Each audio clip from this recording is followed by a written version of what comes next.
What is going on, everybody? I am your host, Slackerz, bringing you our next matchup in the Ultimate Smash Bros. DLC tournament. So, if you are new, wondering what this is, allow me to go over it and explain it. And then, if you want to participate, which you're more than welcome to, I'll let you know how to do that as well. So, basically, this is a tournament of a bunch of characters. And then, well, it's a tournament format, so obviously characters are going to lose and get eliminated and that sort of stuff. So, we're pretty far into the tournament. But it's very simple. Each day on my channel that there is a matchup that can take place for the day, I will go over that matchup. So, for example, today's matchup is Bandana Waddle Dee taking on Krystal. Now, please, please, please remember, this is just for fun. Just for fun, alright? Very simple. Don't need to get all, you just... I still, every once in a while, there's a comment that still gets me, like when I'm reading, when I'm tallying up votes. There's just a comment that gets me, like, oh, you really think this character can have a chance at Smash Bros? You need to chill. You need to chill. Again, like I said yesterday, Nintendo doesn't watch these videos. Nintendo doesn't care. It's not like Nintendo going, oh, yes, alright, oh, this character won. That means we gotta put him in. Nintendo doesn't care about this, alright? So, this is for fun. Nobody...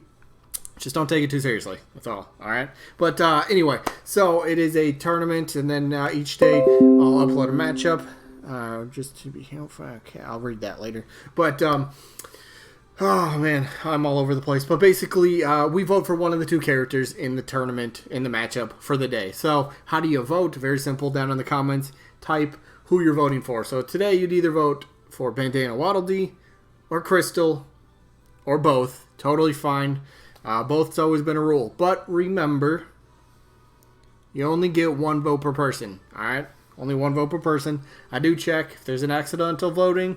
I only count one vote. If you post 3-4 times, I'm only counting one vote. That's also a rule. So basically, yeah, you get one vote. I think you understand it. But the rest of the rules, it's a double elimination tournament, meaning a character has to lose 2 times before being officially eliminated. So you lose once, drop to the loser bracket. You lose from there, you're done. If there's ever a tie in the voting, I'll flip a coin on camera. Best and first way to break the tie. And each matchup voting-wise will only last for 1 week. So we'll get the results 1 week after it gets uploaded. So with all that out of the way, let's go over the results. Quick note, I doubt this, but Robin, if you're watching this, even though you said you unsubscribed last week, if for some reason you wanted to watch this just to see the results, you'll be happy. You'll be happy. If anybody knows what I'm referring to, so the results last week were from Pauline taking on Sandbag. So one of these Cinderella stories is coming to an end, and it's all the way down here in the loser bracket. Here you go. Pauline ends up winning this one, 47 votes to 24, so congrats to Pauline. Moving on for at least one more match, because like I just said, this is the loser bracket, and if you lose from here, you're done. So that means Sandbag now has 2 losses. Sandbag is officially eliminated. What are you doing, game? But yeah, so Pauline gets to move on. Congrats to Pauline. But that leads us to the matchup for the day. Like I said a little bit ago, the aforementioned Bandana Waddle Dee taking on Krystal, wherever you're at. Let's zoom out of it. Okay, you're down here. Bandana Waddle Dee taking on Krystal. This should be fun. This should be interesting. So 2 characters that are first party for Nintendo. So a big thing that would be in favor of them is Nintendo would get all the profits from the individual fighter packs themselves. They don't have to split that with third-party companies. This is Nintendo's property. They rake in all the rewards for this, if either one of these 2 characters were to happen. Now again, Bandana Dee's a spirit. Doesn't matter for this tournament, alright? Doesn't matter. Krystal's an assist trophy. Doesn't matter. You want to vote for one or the other? Go ahead and vote for him. Totally fine. But Bandana Dee, so let's break down each character, and I'm going to talk a little bit about moveset. So the obvious with Bandana Waddle Dee, you got to use the bandana in the moveset, right? I mean, you could bend. I'm just joking. We got to talk about the spear. Spear wielder. Spear wielder? Oh, English words. Let's try this again. Spear wielder / user. So we don't have a spear character in the moveset or in the roster for a moveset. So already unique in itself. And if you can bring something unique to Smash Bros. That we don't have, let's go. Bring it in. Come to the roster. Let's try you out. People will enjoy you. Plus, Bandana Dee is always one of those characters that just You talk about a new Smash game, and lots and lots and lots and lots of people are going to bring up Bandana Waddle Dee deserves it. Been around in the Kirby series for a long time. Often referred to by many people as player 4 of the franchise, and a lot of those people definitely feel that if Bandana Waddle Dee were to be playable, the Kirby series would be repped playable status-wise just fine. Perfect right there. You don't really need any more. Sure, you might be able to make an argument for a couple other characters, but it would just round out everything. Finally get Kirby, King Dedede, Meta Knight, and Bandana Waddle Dee all playable, which would be awesome. So, let's break down a little bit of the moveset. Obviously, you're going to use the spear quite a lot, and there's different ways to use the spear. Obviously, you can thrust it, you can jab it, you can maybe just do a little poke. Maybe you could do something kind of cool, maybe like I don't want to say a down smash, but potentially down smash. You could use the spear and like trip somebody's feet, trip them, something like that. Obviously doing some pretty good damage if it was a down smash, or maybe just like a down tilt, I guess, just kind of boop, little trip. Or you could do like maybe a quick little like jab forward and then jab backwards. So in case, you got somebody on either side of you, boom, catch them off guard real quick. Very simple with that. Obviously, it's a spear. You can throw it. You got a neutral special right there in the making. Maybe you could even be able to hold neutral button, the B attack, and the longer you hold it, the longer you're going to throw it. That would be pretty cool. Now, should it be like a retrievable spear? Something like potentially like King K. Rool's crown where he throws it, and if it lands, on a different platform that he's not on, the crown's going to sit there and you're going to have to go get it. So could it be something like that? So you only get one spear? Maybe. We'll see what that happens. Again, other spear stuff. Twirls it around. Spear copter. Very cool. I mean, it's right there on screen, but I could use that for like a recovery sort of move. Think of like Peach and Daisy when they jump and they got the umbrella and they're kind of floating. Maybe the copter has a similar effect. A very slow kind of falling floating motion. Very easy. Dynablade for potentially a stage? No, that'd be an interesting... No, because Final Smash is easy. Megaton Punch, right?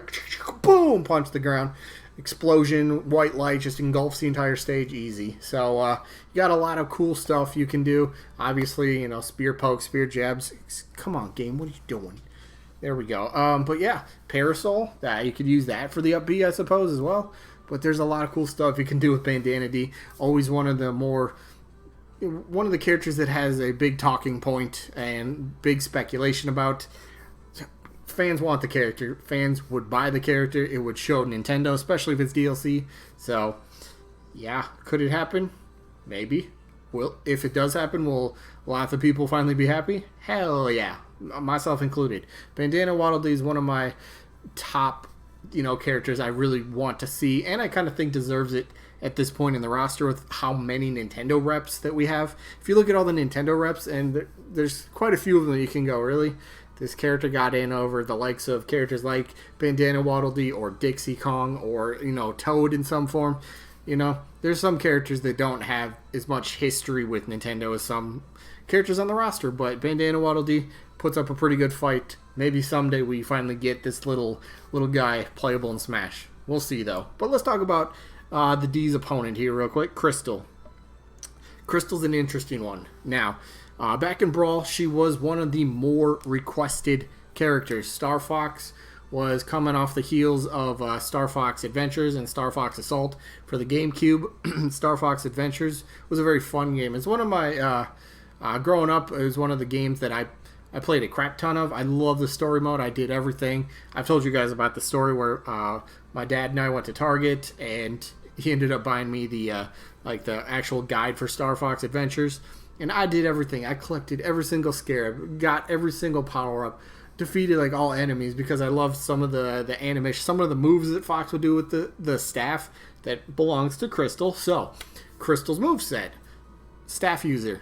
That's pretty cool. And the staff has quite a bunch of different attacks, different varieties you can use for a moveset. What do I mean by that? Well, here's a little bit of a breakdown. So, first of all, easy neutral special. She's got a fire blaster off her staff. So you could do that. Just rapidly press B, boom, fireball, something like that, potentially. Her assist trophy and Smash Ultimate, on the other hand, There we go. Her assist trophy in Ultimate does have the Ice Blaster. You can freeze an opponent. You could do something with that. It would be kind of cool. Maybe such as like a forward attack or something. I don't know. Something, obviously freezing an opponent, easy to come up with. Has the rocket boost. Very easy to do for a recovery move. Simple. And plus it's a staff. You can attack, poke, and jab people with it as well. Ground Quake. Very cool. That could be a down smash, jumps up, and boom! Big shockwave comes out, kind of like an earthquake sort of effect. Could probably have a pretty big, area of effect sort of damage. Maybe it could even be like a little shockwave can come out, and you could get hit by that as well. I don't like the idea of an R-Wing. No, we already have enough of that. The final smash is very easy as well. Very easy. Dinosaur... Krystal's from Dinosaur Planet. She has big connections with the dinosaurs, so Tricky. You could have something like a dinosaur stampede. Maybe Tricky comes in and does a little bit of stuff. Whatever it is, that should be the final smash, not another R-Wing. Come on, whoever made this. You had the moveset going right, and then the final smash, no. Garbage. But, another thing the staff can do, it has like this little bit of a shield, so you could use that to maybe, I don't know if you want to say maybe absorb some projectiles or maybe reflect a projectile, something like that. There's quite a bit. And then you got to point out the fact, Krystal, she is a female. There's always room for females on the roster. And even villains. Not saying she's a villain, but there's some big holes in the roster, and Krystal can help fill that with, we just need more females. Let's go, all right? She's definitely a character I want to see playable. Back in Brawl, she's probably a top 10 want. She's kind of slid down my list a little bit of characters, just other ones that popped into my head and go, yes, I want that instead. But if Krystal ever were to get in, I have no arguments. I'd be happy camper with that one, right? So Krystal, though, does she get in? She might be stuck as an assist trophy, to be honest, because I think she's still relatively popular over in Japan. I think if I remember seeing one of the polls correctly, Japan is still pretty big on her, so maybe that helps her chances in future installments. We'll find out. But for this one, for today, my vote, I already told you Bandana Waddle Dee is one of my more wanted characters, so Bandana Dee gets my vote today. Pretty simple. So let me know who you guys have got down in the comments. You're going to go with either Bandana Waddle Dee or Krystal or both. Those are your options. So that is it for this one today. I hope you guys enjoyed. So a little bit of a sneak peek for tomorrow. Actually, it's not really a little bit. It's practically the whole sneak peek almost. But tomorrow's matchup should be an interesting one. Ryu Hayabusa from the Ninja Gaiden series / Dead or Alive series, taking on Pure Nikos, probably one of the strangest entries in the whole tournament, and is still in the winner's bracket. So, okay. See how that plays out. And then we should get results for, what matchup we're looking for, 123. Tomorrow we will get results for Waluigi and Bomberman, so we'll see how that plays out. But that's tomorrow, and today's today, which means today is wrapping up. Actually, let me think about this. Waluigi and Bomberman was on Thursday, weren't they? They might have been. Yeah, I think they were. I'll have to look at it, because all the votes are typically in by now. I'll think about it. Because, do I really want it to go one more day? I don't know. We'll see. I might have Sora and Spyro, because that was on Saturday, so I might let Sora and Spyro's go a little. Well, I'll decide that all within the next day or so. But that is going to be it for this one. I hope you guys enjoyed, and hopefully we'll catch you guys on the next one. Peace out, everybody.